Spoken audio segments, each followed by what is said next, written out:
Friends, మా organisation Amaravati బ్రిక్స్.com. మేము అమరావతిలో రియల్ ఎస్టేట్ సర్వీసెస్ ప్రొవైడ్ చేస్తాం. త్వరలోనే మా వెబ్సైట్ లాంచ్ అవబోతుంది.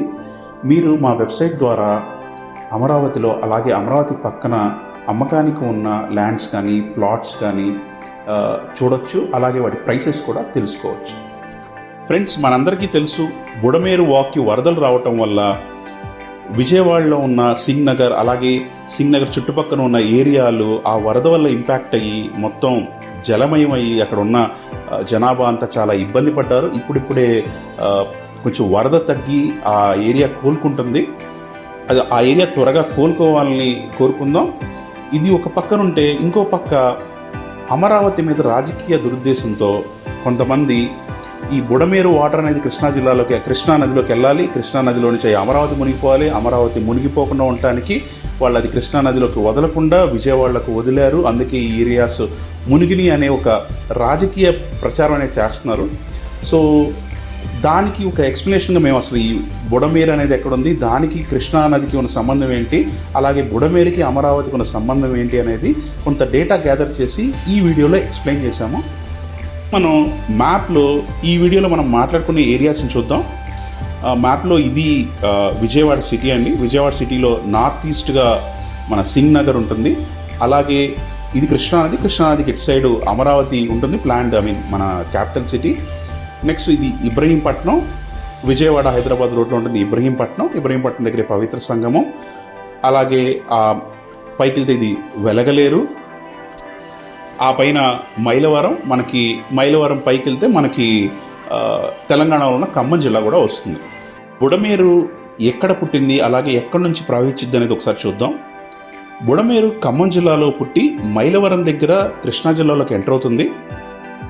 ఇక్కడ బుడమేరులోకి రెడ్డిగూడెం, మైలవరం, జీకొండూరు మండలాల్లో ప్రవహించే పులివాగు, భీమవాగు, లోయవాగు వచ్చి కలుస్తాయి.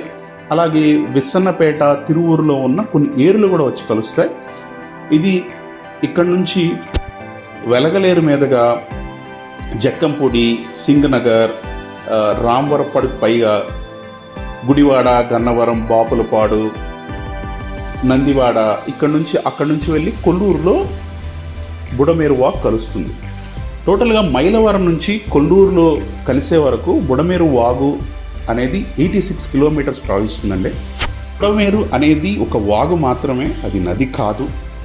అలాగే బుడమేరుకి వరదలు వస్తే విజయవాడకి ఇంపాక్ట్ అవ్వకుండా ఉండాలని చెప్పి 1970s వెలగలేరు దగ్గర ఒక రెగ్యులేటర్ నిర్మించారు. ఈ రెగ్యులేటర్ ఒక చిన్న సైజ్ జలాశయం అని చెప్పొచ్చు. ఇక్కడ నుంచి వాటర్ని విజయవాడలో కలిపేటట్టు మనకి కౌలూరు, ఇబ్రహీంపట్నం మీదుగా అక్కడ ఒక కాలువ తవ్వారు. దీన్ని బుడమేరు డైవర్షన్ కెనాల్ అంటారు. సో వాటర్ని ఆ తర్వాత ఎప్పుడైనా వరద వచ్చినప్పుడు, ఎందుకంటే బుడమేరుకు అనేది వరద అనేది తక్కువ క్యూసెక్స్లోనే వస్తుంది ఎప్పుడు. సో ఎప్పుడు దాన్ని ఏం చేస్తారంటే ఈ విజయవాడ సైడ్ రాకుండా ఈ డైవర్షన్ కెనాల్ ద్వారా ఇబ్రహీంపట్నం మీదుగా కృష్ణానదిలో కలిపేవాళ్ళు. అయితే 2005లో బుడమేరుకి వరద వచ్చి 70,000 క్యూసెక్స్ పైన వచ్చింది. అప్పుడు విజయవాడలోని చాలా ప్రాంతాలు ఎఫెక్ట్ అయ్యాయి.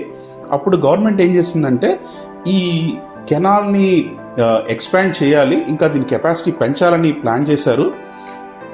అప్పుడు పోలవరం పనులు స్టార్ట్ అయినాయి. అది కూడా పోలవరం కుడికాలువ పనులు జరపడం స్టార్ట్ చేశారు. అప్పుడు ఏదైతే పోలవరం పైనుంచి వచ్చే కుడికాలువని తెచ్చి ఇక్కడ బుడమేరు వాగులో కలిపారు. సేమ్ ఈ డైవర్షన్ కెనాల్ అది పోలవరం కుడి కెనాల్ అయింది. ఇప్పుడు పోలవరం కుడి కెనాల్ అయింది. మనం లాస్ట్ 7-8 ఇయర్స్గా పట్టిసీమ వాటర్ని ఈ కుడికాలువ ద్వారానే కృష్ణానదిలో కలుపుతున్నారు.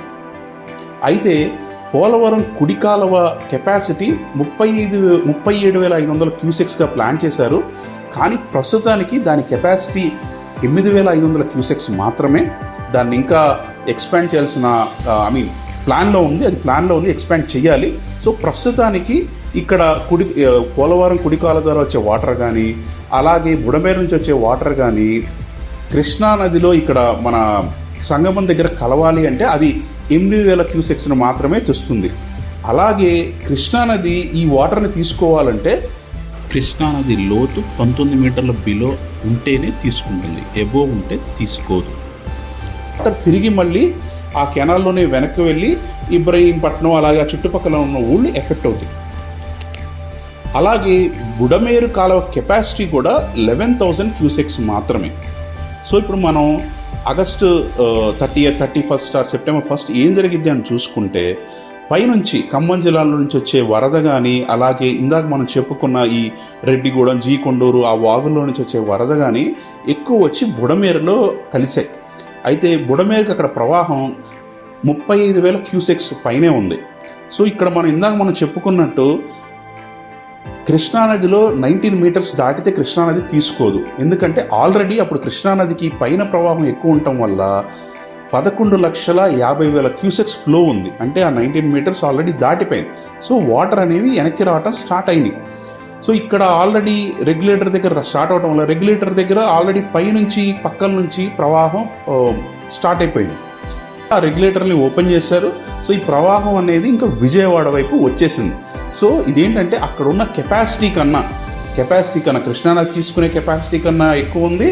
అలాగే బుడమేరు కెపాసిటీ కన్నా ఎక్కువ వాటర్ వచ్చేసాయి. అలాగే లాస్ట్ కొన్నేళ్లుగా అంటే ఇప్పుడు మనకి కృష్ణానదికి వరదలు రావడం, అలాగే బుడమేరులో వరదలు రావడం అనేది తక్కువ కాబట్టి ఇంపాక్ట్ అవ్వలేదు. కాబట్టి ఇప్పుడు ఈ బఫర్ జోన్ ఏదైతే ఉందో బుడమేరు ప్రవహించే బఫర్ జోన్, దానిలో కూడా ఆక్యుపెన్సీస్ ఎక్కువ అవటం వల్ల సో అది ఇంకా వాటర్ ఆటోమేటిక్గా సింగనగర్ కానీ అలా ఆ పక్కనున్న ఏరియాస్ మొత్తంలోకి ప్రవహించింది. సో ఫ్రెండ్స్, ఇది కేవలం అది డిజైన్ చేసిన ఆల్రెడీ కెపాసిటీ ఉన్నదానికన్నా ఎక్కువ వాటర్ సడన్గా రావటం వలన జరిగిన అర్థం మాత్రమే. అంతేకాని గవర్నమెంట్ వాళ్ళు కృష్ణానదిలోకి వదలలేదని, కృష్ణానదిలోకి వదిలితే అది అమరావతిలోకి వస్తాయనే కానీ ఆ పాయింట్స్ ఏవైతే మాట్లాడుతున్నారో వాటిలో అర్థం లేదు. కేవలం రాజకీయ దురుద్దేశం మాత్రమే. కృష్ణా బ్యారేజీ 11,90,000 క్యూసెక్స్ కెపాసిటీ వరకు తీసుకోగలదు. అలాంటప్పుడు ఈ బుడమేరు నుంచి వచ్చి 30,000 క్యూసెక్స్ 40,000 క్యూసెక్స్ అనేది కృష్ణా బ్యారేజీకి అసలు ప్రాబ్లమే కాదు. కానీ ఇప్పుడు ప్రస్తుతం ఉన్న డిజైన్ ప్రకారం 19 మీటర్ల వరకే, 19 మీటర్ల ఎబో వచ్చే వరకే కృష్ణానది బుడమేరు వాటర్ని కానీ మన పట్టిసీమ అలాగే పోలవరం నుంచి వచ్చే వాటర్ని కానీ తీసుకోగలదు. అది దాటిన తర్వాత ఆ వాటర్ వెనక్కే వస్తాయి. ఇప్పుడు గవర్నమెంట్ ముందున్న 2 మేజర్ పనులు ఏంటంటే, ఒకటి బుడమేరు బఫర్ జోన్లో ఏదైతే ఎంక్రోచ్మెంట్స్ ఉన్నాయో వాటిని క్లియర్ చేసి బుడమేరు పరిధిని పెంచడం, ప్రస్తుతం ఉన్న 11,000 క్యూసెక్స్ కెపాసిటీని కాకుండా ఇంకా ఎక్కువ పెంచడం, అది ఒకటి. రెండోది పోలవరం కుడి కాలువ ఏదైతే ఇబ్రహీంపట్నం దగ్గరికి వెళ్తుందో అది ఇప్పుడున్న సామర్థ్యం 8,500 కాబట్టి దాన్ని 37,500కి మార్చడం. ఈ 2 అనేవి గవర్నమెంట్ ముందున్న ఇమ్మీడియట్ నెక్స్ట్ స్టెప్స్ అని చెప్పుకోవచ్చు. ఫ్రెండ్స్, మేము కలెక్ట్ చేసిన డేటా ప్రకారం చేసిన వీడియో ఇది కొంతవరకు అక్కడున్న సిచ్యువేషన్, అప్పుడు ఏం జరిగింది, అసలు అమరావతికి బుడమేరుకి సంబంధం లేదు అనేది ఈ వీడియో ద్వారా కొంత క్లారిటీ వచ్చిందని అనుకుంటున్నాం. Thank you friends.